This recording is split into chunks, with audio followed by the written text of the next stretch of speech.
আসসালামু আলাইকুম প্রিয় বন্ধুরা, আপনারা আমাকে অনেকে বলছেন যে আফসার ভাই, জন্ম নিবন্ধন অনলাইন চেক করা আপনি দেখাইছেন, কিন্তু মৃত্যু নিবন্ধন কিভাবে চেক করতে হয় সেটা তো একটু দেখাতে পারেন। তো প্রিয় ভাইয়ের, আজকে আমি ভিডিও নিয়ে আসছি আপনাদের জন্য মৃত্যু নিবন্ধন কিভাবে চেক করতে হয়। যেমন একজন ব্যক্তি মৃত ব্যক্তি, তো মৃত ব্যক্তি, সেই মৃত ব্যক্তির একটা অনলাইন মৃত্যু নিবন্ধন থাকে, যেটা জন্ম নিবন্ধনের মাধ্যমে হয়ে থাকে। তো অনলাইন মৃত্যু নিবন্ধনটা আমরা কিভাবে চেক করব সেটা আজকে ভিডিওতে আপনাদেরকে দেখাবো। প্রিয় বন্ধুরা, আমি ভিডিও ডেসক্রিপশন বক্সে লিঙ্ক দিয়ে দেবো, ফেসবুকে এবং ইউটিউবে সেমভাবে আমি লিঙ্ক দিয়ে দেবো। সেই লিঙ্ক থেকে প্রবেশ করে আপনারা মৃত্যু নিবন্ধনটি চেক করতে পারবেন। তো দেরি না করে আমরা চলে আসি। দেখুন, এটা হচ্ছে জন্ম নিবন্ধন তথ্য যাচাইয়ের একটা অপশন, ঠিক আছে। এই জায়গাতে ডান সাইডে আপনারা দেখতে পাচ্ছেন click here to verify date record. এই ডেট রেকর্ডটি এই জায়গাতে আপনারা একটা ক্লিক করব, ঠিক আছে।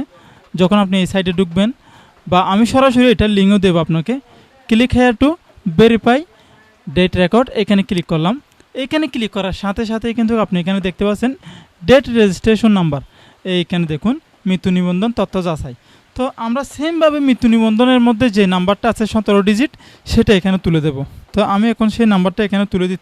তারপর আপনারা নিচে দেখতে পাচ্ছেন date of birth. Date of birth দেওয়ার সময় তারপর আপনারা নিচে দেখতে পাচ্ছেন ডেট অফ ডেট, অর্থাৎ মৃত্যু ব্যক্তির কোন সালে তিনি মৃত্যুগ্রহণ করেছে, কোন তারিখে মৃত্যুগ্রহণ করেছে, সেটা আমরা এখানে লিখব।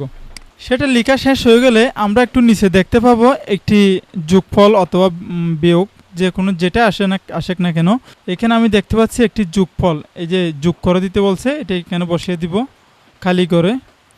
যদি বিয়োগ করতে বলে তাহলে বিয়োগ করে দিবেন আর কি। এটা করার পর আমরা সার্চ অপশনে ক্লিক করে দিব। ক্লিক করার সাথে সাথে কিন্তু আমাদের সামনে ডেট রেকর্ডটি চলে যাচ্ছে, অর্থাৎ মৃত্যু নিবন্ধনের মৃত্যুর যে অনলাইন কপি সেটি চলে যাচ্ছে। কন্ট্রোল পি দিয়ে আপনি প্রিন্ট করতে পারেন অথবা যাচাই করতে পারেন, ঠিক আছে। এইভাবে করে মূলত আমরা যাচাই করি। আশা করি আপনারা